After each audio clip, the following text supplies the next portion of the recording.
ایک چیز کا اللہ تعالیٰ نے احسان جتایا ہے قرآن میں، اور جس چیز کا رب العالمین احسان جتائیں کہ میں نے یہ احسان کیا ہے، تو اس سے اندازہ ہوتا ہے کہ کتنی بڑی نعمت ہوگی کہ جس نے ہماری اتنی قیمتی نعمتیں عطا فرمانے کے بعد ہم پہ احسان نہیں کیا، جتایا نہیں، اور جس چیز کا رب العالمین احسان جتائیں کہ میں نے تم پہ احسان کیا ہے، تو وہ نعمت کتنی بڑی ہوگی، یہ سوچنے کی بات ہے۔ اللہ تعالیٰ نے سب نعمتیں دینے کے بعد، کسی چیز کا احسان جتانے کے بعد نہیں بچایا، لیکن ایک چیز کا احسان جتایا کہ لقد من اللہ المؤمنین اذ بعث فیہم رسولا من انفسہم یتلو علیہم آیاتہ ویزکیہم، کہ میں نے مومنین پہ احسان کیا ہے۔ ایک تو سب سے بڑی نعمت اللہ تعالیٰ نے ہمیں ایمان کی دولت دی ہے کہ کافر اور مسلمان میں صرف ایمان کے تو فرق ہے، کھاتے پیتے وہ بھی ہیں، پہنتے ہیں، کھاتے ہیں، اٹھتے ہیں، بیٹھتے ہیں، ہر چیز میں ہم برابر ہیں، لیکن صرف اگر فرق ہے تو ایمان کی دولت کا فرق ہے۔ ایمان ہے تو کامیابی ہے، ایمان نہیں ہے تو ناکامی ہے۔ مومن اگر ایمان اگر اس کے پاس ہے تو گناہ گار ہے، کبھی نہ کبھی وہ اپنے گناہوں کی سزا بھگت کے جنت میں چلا جائے گا، لیکن اگر ایمان نہیں ہے تو ہمیشہ کے لیے جنت کی اللہ تعالیٰ نے بے شمار نعمتیں عطا فرمائی ہیں، اور جہنم میں بے شمار عذاب رکھے ہیں، بے شمار عذاب رکھے ہیں۔ ایک صرف جہنم تو پرے کی بات ہے کہ کبھی انسان جب فوت ہو جائے تو قبر میں ڈال دیتے ہیں، تو قبر کا عذاب بھی اتنا سخت ہے کہ وہ بھی ہم برداشت نہیں کر سکتے۔ صرف ایک نماز قضا کرنے کی صورت میں اللہ تعالیٰ ایک سانپ اسے مقرر کر دیتے ہیں جس کے 99 سر ہوتے ہیں، ایک سانپ کے 99 سر ہوتے ہیں، اور ہر سر میں 99 زبانیں ہوتی ہیں، اور وہ اس کو اگر فجر کی نماز قضا کی ہے، نہیں پڑھی، چھوڑ دی ہے، تو اس کو ڈنگ مارتا رہے گا ظہر تک، اور ایک دفعہ اس کا ڈنگ مارنے سے انسان 70 گز زمین میں گھس جائے گا، اور وہ سانپ اتنا زہریلا ہے کہ اگر وہ زمین پہ تھوک مار دے تو وہ زمین کالی سیاہ ہو جائے گی، وہاں کوئی گھاس واس سب سڑ کے سوا جائے گی، پیدا نہیں ہوگا۔ اتنے اللہ تعالیٰ نے عذاب بھی رکھے، لیکن ایمان والوں کے لیے اللہ تعالیٰ نے بڑی مہربانی کی۔ تو اس آیت میں اللہ تعالیٰ نے فرمایا کہ میں نے مومنین پہ احسان کیا، اسی لیے بزرگ فرماتے ہیں کہ دولت کے بدلے میں اگر عزت بچتی ہو تو دولت دے کے عزت بچا لینی چاہیے، کیونکہ عزت پھر بھی دولت چلی جائے گی، کوئی بات نہیں، عزت بچ جانی چاہیے۔ اور عزت کے بدلے میں اگر جان بچتی ہو تو عزت دے کے جان بچا لینی چاہیے، جان زیادہ قیمتی ہے۔ اور اگر جان کے بدلے میں ایمان بچتا ہو تو جان دے کے ایمان بچا لینا چاہیے، ایمان بہت بڑی قیمت ہے۔ تو ایمان والوں کے لیے اللہ تعالیٰ نے فرمایا کہ میں نے مومنین پہ احسان کیا ہے۔ کون سا احسان کیا ہے؟ کہ میں نے ان میں اپنا رسول بھیجا ہے۔ لقد من اللہ المؤمنین اذ بعث فیہم رسولا من انفسہم، میں نے انہی میں سے ایک اپنا رسول بھیجا ہے، میں نے مومنین پہ احسان کیا ہے۔ معلوم یہ ہوا کہ اتنی بڑی نعمتیں کرنے کے بعد اللہ تعالیٰ نے جو احسان نہیں کیا تو اپنا رسول بھیج کے مومن پہ احسان جتایا ہے کہ میں نے احسان کیا ہے۔ تو یہ احسان یہ جو جتایا ہے یہ رسول کی کتنی بڑی قیمت ہوگی، اس کو اللہ تعالیٰ احسان جتائیں وہ کتنی بڑی نعمت ہوگی۔ اور حقیقت میں ہے یہی کہ اگر نبی صلی اللہ علیہ وسلم ذات مبارک ہم میں تشریف نہ لاتی تو پھر ہم کہاں ہوتے؟ آج کل سوچنے کی بات ہے، کہاں ہوتے؟ نبی صلی اللہ علیہ وسلم کی ذات مبارک ہم میں ایسی ہے کہ جیسے انسان کے جسم میں روح، اگر روح نکل جائے تو جسم مردہ کا مردہ، کوئی پتہ نہیں ہے اس کو کوئی پتہ ہوش نہیں ہے، اور روح نکل جائے تو انسان کا جسم بیکار۔ اور نبی صلی اللہ علیہ وسلم کی ذات مبارک اگر ہم سے اٹھ جاتی، ہستی نہیں آتی، تو ہم بیکار کسی کام کے۔ اسی لیے کہ ہم جب نبی صلی اللہ علیہ وسلم معراج پہ تشریف لے گئے تو وہاں روایت میں آتا ہے 40 سال تک وہاں رہے، اللہ تعالیٰ کے پاس 40 سال تک آسمانوں میں رہے، لیکن جب وہ آس پاس آئے ہیں تو کنڈی بھی ویسی بند تھی، پانی کا لوٹا ویسے گرم تھا، کنڈی ویسے ہل رہی تھی۔ ایک انسان 40 سال میں بچہ پیدا ہو کر جوان بوڑھا ہو جاتا ہے، 40 سال میں انسان بچپن سے لے کے بوڑھا ہو جاتا ہے 40 سال میں، لیکن 40 سال گزارنے کے بعد کنڈی بھی ہل رہی ہے اور پانی کا لوٹا بھی گرم ہے۔ بی بی عائشہ صدیقہ رضی اللہ تعالیٰ کی فرماتی ہیں کہ ہمیں ڈھونڈنے کی نوبت ہی نہیں آئی، ابھی ہمارے پاس ہے ابھی واپس ہے، ویسے کہ ہم نے کہیں ڈھونڈا نہیں کہ کہیں باہر آنے گئے ہوں گے، اتنی دیر بھی نہیں لگی ہمارے میں، لیکن وہاں 40 سال گزر گئے۔ معلوم یہ ہوا کہ نبی کریم صلی اللہ علیہ وسلم اس دنیا کے لیے روح ہے، روح۔ جب انسان کی روح نکل جائے تو ویسے ویسے پڑا رہتا ہے، جیسے گھڑی کا سیل، چلنے والی گھڑی ہے وہ نکال دیں، سیل نکال دیں تو جو اس پہ ٹائم ہوگا وہی رہے گا۔ اگر 10 بجے نکال دیں اس کا سیل تو اگلے دن اگر 10 بجے تک کوئی پڑی رہے تو 10 ہی بجیں گے اس پہ، جب تک سیل نہیں ڈلے گا۔ اسی طرح نبی صلی اللہ علیہ وسلم کے ذات مبارک جب ہم میں سے آسمانوں پہ تشریف لے گئے تو ہماری دنیا کی روح نکل گئی۔ جب دنیا کی روح نکل گئی تو جہاں تھی وہیں ٹھہر گئی وہ، جیسے گھڑی کا سیل نکل کے وہیں کا وہیں ٹائم رک گیا، اس لیے دنیا کا ٹائم بھی وہیں رک گیا، وہ جہاں تھے وہیں رہ گئے۔ 40 سال گزرنے کے بعد جب واپس آئے تو ویسے وہ واپس آ گئی، ٹائم سیل کا واپس ڈال دیا گھڑی میں تو گھڑی پہ چلنے لگے، وہاں سے پہ چلنے گئے۔ جب نبی صلی اللہ علیہ وسلم آسمان سے واپس آ گئے تو دنیا کا کاروبار پھر شروع ہو گیا۔ یعنی انسانوں کے لیے، دنیا کے لیے روح، اور روح جسم سے نکل جائے انسان کو اس کو سمجھتے ہیں کہ روح دنیا انسان کے لیے کتنی قیمتی چیز ہے۔ روح انسان کے لیے، جسم کے لیے کتنی قیمتی ہے، روح نکل جائے تو کچھ بھی نہیں ہے۔ اسی لیے نبی صلی اللہ علیہ وسلم ذات مبارک ہم سے اگر چلے جائے، تشریف لے جائیں تو ہمارے لیے کچھ بھی نہیں۔ اسی لیے اللہ تعالیٰ نے احسان جتایا ہے کہ مومن نے میں نے احسان کیا ہے کہ اپنا رسول اس میں بھیجا ہے۔ کیوں بھیجا ہے؟ کس کام کے لیے بھیجا ہے؟ لَقَدْ مَنَّ اللَّهُ عَلَى الْمُؤْمِنِينَ إِذْ بَعَثَ فِيهِمْ رَسُولًا مِّنْ أَنفُسِهِمْ يَتْلُو عَلَيْهِمْ آيَاتِهِ وَيُزَكِّيهِمْ۔ میں نے رسول مومنین کے لیے اس لیے بھیجا ہے تو کسی غیروں میں نہیں بھیجا، اپنوں میں بھیجا،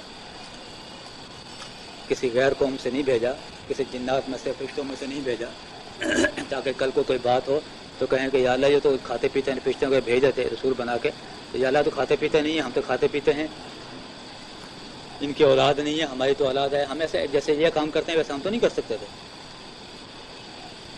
تو نبی صلی اللہ علیہ وسلم نے فرمایا کہ میں تمہارے میں سے رسول بھیجا ہے، کہ جیسے تم کھاتے پیتے ویسے وہ بھی کھاتے پیتے ہیں، تم چلتے پھرتے ویسے چلتے پھرتے ہیں، تمہاری اولاد ہے، ان کی براد ہے، تم نہیں کماتے وہ بھی کماتے ہیں، تاکہ حجت قائم رہے، کل کو تمہیں قیامت کے دن اعتراض نہ ہو کہ ہم یہ کام نہیں کر سکتے۔ ہم نے رسول بھیجا ہے کہ وہ ہماری آیاتیں پڑھ پڑھ کے تم کو سناتے ہیں، میرا کلام تم کو سناتے ہیں، میرا پیغام تم تک پہنچاتے ہیں کہ میں نے تم کیا حکم دیا ہے، تمہیں کیا کرنا ہے، میری یہ حکم میں تم پہنچاتے ہیں، اور پھر یہ حکم پہنچانے کے ساتھ ساتھ کیا کرتے ہیں، عزت کی ہیں، تم لوگوں کو پاک کرتے ہیں، گناہوں سے پاک کرتے ہیں، برائیوں سے پاک کرتے ہیں، جسمانی بھی اور روحانی بیماریوں سے پاک کرتے ہیں۔ نبی صلی اللہ علیہ وسلم نے ہر بیماری کا علاج بتا دیا کہ تمہیں یہ بیماری ہے، اس کا یہ علاج کر لو، یہ بیماری ہے، یہ علاج کر لو، ہر بیماری کا علاج بتایا ہے نا، کہ غصے کی حالت میں کیا کرنا ہے، خوشی کی حالت میں تمہیں کیا کرنا ہے، غمی کی حالت میں کیا کرنا ہے، شادی بیاہ کی حالت میں تمہیں کیا کرنا ہے، لین دین کے معاملے میں تمہیں کیا کرنا ہے، اٹھنے بیٹھنے کے زمانے میں پانی کیسے پینا ہے، روٹی کیسے کھانی ہے، اس میں تمہاری صحت پہ کیا اثر پڑے گا، ہر بیماری کا علاج بتایا، پاک کرتے ہیں، ہر بیماری سے پاک کرتے ہیں، جسمانی سے بھی پاک کرتے ہیں، روحانی سے بھی پاک کرتے ہیں۔ اس لیے احسان کیا کہ اگر نبی صلی اللہ علیہ وسلم ذات مبارک ہمیں تشریف نہ لاتی تو ہم بیماریوں سے پاک نہیں ہوتے، اور اگر ہم پاک نہ ہوتے تو پھر جنت میں نہیں جاتے۔ ناپاک لوگوں کے لیے جہنم اور پاک لوگوں کے لیے جنت۔ جنت ہے پاک لوگوں کے لیے، اور جب تک بیماریوں سے انسان پاک نہیں ہوگا جنت میں نہیں جائے گا۔ اور پاک کرنے کا طریقہ کیا ہے کہ نبی صلی اللہ علیہ وسلم کی اتباع کرنا، جیسے انہوں نے فرمایا ویسے کرنا، جن باتوں سے منع کیا ان باتوں سے رکنا، یعنی جو انہوں نے کیا وہ کرنا اور جو انہوں نے نہیں کیا وہ نہیں کرنا، بس یہی دین ہے، یہی اعمال صالح ہیں، یہی پاکی ہے کہ جیسے انہوں نے فرمایا ویسے کر لو، جیسے انہوں نے منع کیا ویسے بہن کے رک جاؤ، بس اتنا ہی کرنا ہے، اپنی مرضی سے کچھ نہیں کرنا۔ ما آتاکم الرسول فخذوہ وما نہاکم عنہ فانتہوا، جس بات کا تمہیں نبی سے اپنا رسول حکم دیں اس کو لے لو، اور جس سے وہ منع کریں اس سے رک جاؤ۔ ایک شخص نے پوچھا جی داڑھی کا مسئلہ، داڑھی قرآن میں کہاں ہے؟ آپ کہتے ہیں داڑھی رکھیں، داڑھی قرآن میں تو نہیں ہے، داڑھی کا ذکر کہیں بھی داڑھی کا ذکر نہیں۔ تو میں نے ان سے کہا کہ آپ اسے کہتے کہ تم نے قرآن پڑھا ہے، اگر نہیں پڑھا تو کسی سے پڑھنا تھا۔ قرآن میں اللہ تعالیٰ نے صاف فرمایا ہے کہ ما آتاکم الرسول فخذوہ وما نہاکم عنہ فانتہوا، جس بات کا نبی صلی اللہ علیہ وسلم میرے رسول کو حکم کریں وہ لے لو، اور جس سے منع کریں اس سے رک جاؤ۔ اور نبی صلی اللہ علیہ وسلم سے فرمایا ہے کہ داڑھی رکھو اور مجھے کٹاؤ۔ یہ قرآن میں ہے یا نہیں؟ اگر قرآن میں ہے تو پھر یہ داڑھی بھی مسئلہ بھی قرآن میں ہے۔ ایک چیز یہ، اور دوسری چیز آپ یہ فرماتی ہے کہ نبی اللہ تعالیٰ نے فرمایا قرآن میں کہ میرا نبی کچھ نہیں کہتا، وہی کہتا ہے جس پہ وحی کی جاتی ہے، اپنی مرضی سے کچھ نہیں کہتے، وہی کہتے ہیں کہ جو اس پہ نبی کی جاتی ہے۔ ایک ہوتی ہے وحی قرآن کے ذریعہ، ایک ہوتی ہے وحی جو قرآن میں نہیں ہے لیکن جبریل السلام آگ ان کو بتاتے ہیں، فرماتے اللہ تعالیٰ ہی۔ تو جب اللہ تعالیٰ نے فرمایا ہے تو اللہ تعالیٰ کا فرمانا چاہے قرآن میں ہو چاہے اللہ تعالیٰ کا فرمانا قرآن کے باہر ہو، ہے اللہ تعالیٰ کا فرمانا وہ فرض ہے ہمارے لیے۔ وما ينطق هو ان الوحی الا وحی یوحی، ہمارے نبی کو اپنی طرف سے کچھ نہیں کہتے، وہی کہتے ہیں جو ہم ان کو حکم کرتے ہیں۔ تو دونوں چیزیں قرآن میں ہیں، اس لیے ہر چیز قرآن میں ہے، کوئی چیز قرآن سے باہر نہیں ہے۔ نبی کا ہر قدم قرآن ہے، ہر حکم قرآن ہے۔ بی بی عائشہ صدیقہ سے صحابہ نے عرض کیا کہ نبی کے سلم کا اخلاق کیسا تھا؟ بی بی عائشہ سے نے فرمایا کہ آپ نے قرآن پڑھا ہے؟ فرمایا ہاں قرآن تو پڑھا ہے۔ فرمایا تو پھر مجھ سے یہ کیوں پوچھتے ہو؟ پھر مجھ سے یہ کیوں پوچھتے ہو کہ نبی صلی اللہ علیہ وسلم کا اخلاق کیسا تھا؟ نبی صلی اللہ علیہ وسلم میں اخلاق خارج قرآن تھا، یعنی ہر چیز قرآن میں۔ تو اسی لیے ہمیں اللہ تعالیٰ نے ہمارے پہ احسان جو کیا ہے، جتایا جو ہے، معلوم ہوتا ہے کہ بہت بڑی نعمت ہے، اور حقیقت میں بڑی نعمت ہے۔ انسان سوچے کہ حقیقت میں بڑی بھی نعمت ہے، لیکن ہم اس نعمت کی قدر نہیں کرتے، صرف زبانی دعوے کرتے ہیں لیکن آپس پاس میں کچھ نہیں کرتے۔ زبانی دعوے بہت ہیں، ہم بڑی محبت ہے جی، ہمیں نبی سے بڑی محبت ہے، لیکن نبی کی سنت پہ عمل نہیں کریں گے۔ عاشق رسول بہت ہیں لیکن کام نہیں کریں گے، بات نہیں مانیں گے تمہاری، ویسے ہمیں عاشق رسول۔ باپ بیٹے کو کہے کہ بیٹا مجھے پانی تو پلانا، بیٹا کہے باپ ابا محبت تو میرے سے تم سے بہت ہے لیکن یہ پانی والا بات میرے سے نہیں ہوتی، یہ نہیں میں کرتا، اور کوئی مجھے کام کرے۔ اچھا بیٹے میرے کپڑے لا دو، ابا یہ بھی بڑا مشکل ہے، یہ نہیں ہو سکتا، اور کوئی کام کہہ دو۔ ہے میں ہے بڑی محبت آپ سے، ارے کوئی خواب کی محبت ہے، کام تو کوئی کرتا نہیں، ہے بڑی محبت۔ ایسے ہی ہمارا دعویٰ ہے کہ نبی صلی اللہ علیہ وسلم کریں بڑی محبت ہے، ہم بڑے عاشق رسول ہیں، لیکن نہ نماز پڑھیں گے، نہ روزہ رکھیں گے، نہ داڑھی رکھیں گے، نہ جھوٹ چھوڑیں گے، نہ بے ایمانی بھی کریں گے، ہر چیز کریں گے لیکن ہیں عاشق رسول۔ تو کائی کہ عاشق رسول؟ قیامت کا دن اگر نبی صلی اللہ علیہ وسلم فرما دیں حشر کے میدان میں، وہاں کوئی چیز نہیں ہوگی، کسی کی سفارش نہیں چلے گی، نفسا نفسی کا عالم ہوگا، یہاں تک کہ پیغمبر بھی کسی کی سفارش نہیں کریں گے۔ مخلوق اپنے پیغمبروں کے پاس جائے گی تو وہاں یہ کہے گی کہ ہمارا صرف اتنی سفارش کر دیں کہ ہمارا حساب کتاب ہو جائے، باقی کام تو بعد میں جائیں گے۔ اگر ہمارے اللہ تعالیٰ جہنم میں ہمارے سے چلو جہنم میں چلے جائیں گے، اس مصیبت سے جان چھوٹ گیا، لیکن وہاں بھی پیغمبر بھی کسی کی سفارش نہیں کرے گی۔ سب کوئی بولیں گے ہمارا اپنی پتہ نہیں ہمارے ساتھ کیا بنے گا، ہم اللہ تعالیٰ کے بہت جلال میں، ہم کسی کی سفارش نہیں کریں۔ اور آخر میں جب امت میں نبی صلی اللہ علیہ وسلم کو فرما تشریف لے جائے گی تو نبی صلی اللہ علیہ وسلم فرمائیں گے ہاں میں اللہ تعالیٰ سے عرض کروں گا میری امت کو، میں سفارش کروں گا۔ تو کتنے بڑے مہربانی اللہ تعالیٰ کی، جس وقت کوئی نبی کہنے کے لیے تیار نہیں ہوگا اس وقت ہمارے نبی اللہ تعالیٰ سے سفارش کریں گے، تو کتنا بڑا احسان ہے اللہ تعالیٰ کا، کتنی بڑی مہربانی ہے۔ اللہ تعالیٰ نے احسان ایسے تو نہیں جتایا۔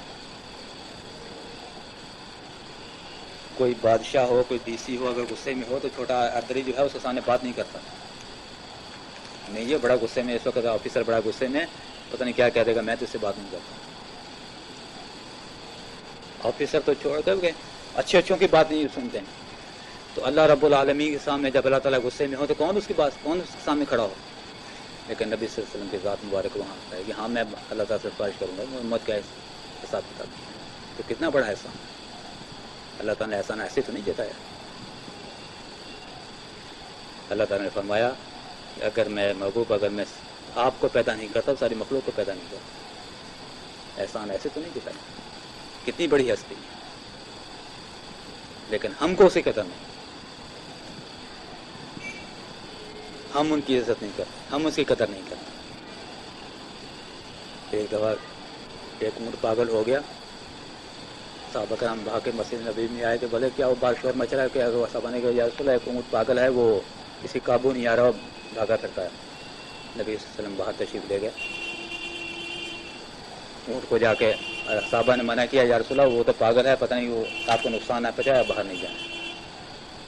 آپ گئے، اونٹ کو جا کے ہاتھ رکھا، اونٹ نے قدموں میں سر رکھ دیا، پاگل اونٹ ہے، قدموں میں سر رکھ دیا۔ آپ نے نکیل ڈالی، رسی ڈالی، اس کو قلعے پہ باندھ دیا۔ فرمایا ساری مخلوق جانتی ہے میں اللہ کا نبی ہوں، انسان نہیں جانتا۔ فرمایا ساری مخلوق جانتی ہے کہ میں اللہ کا رسول ہوں، اللہ کا نبی ہوں، لیکن انسان نہیں جانتا۔ جانور نبی کے سلام کی عزت کرتے ہیں، کہنا مانتے ہیں، درخت مانتے ہیں، درخت بھی سجدہ کرتے ہیں، جرند پرند ہر کہنا مانتے ہیں، لیکن نہیں مانتا تو انسان نہیں مانتا۔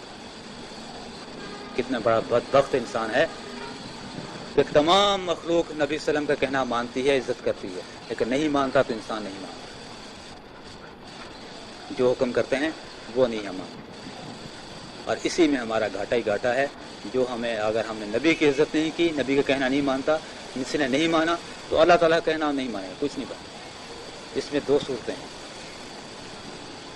دیکھیے اللہ تعالیٰ اپنا حقوق جو ہیں وہ معاف فرما دیں گے۔ نماز نہیں پڑھی، روزہ نہیں رکھا، یہ اللہ تعالیٰ کا حق ہے۔